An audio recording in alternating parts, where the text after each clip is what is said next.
Dabar darysim vertikalio lyno trauką sėdint. Pratimas yra skirtas nugaros raumenim, pagrindė dirba platusis nugaros raumuo, taip pat rankų raumenys, pečių raumenys.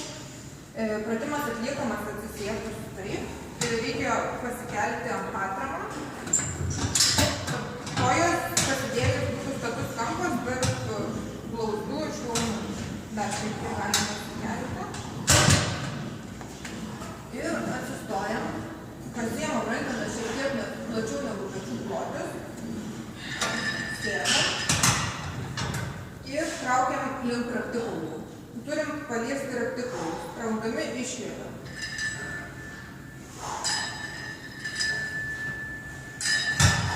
Kartuojame 12 kartų.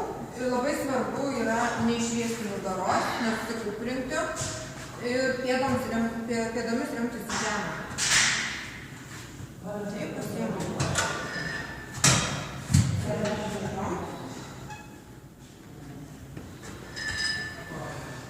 Ir tik tai neišviečiam nugaros. Nugara neutraliuoja ventiliuoja. Atliekam 12 kartų. Dėkojam. Gerai. Pratimą spaudimas pečiam sėdint. Jis atliekamas atsisėdus treniruoklyje.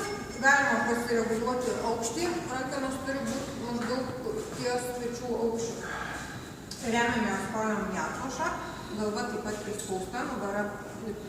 Nugara ir sėdmenys remiasi į atramą. Ir stumiam į viršų.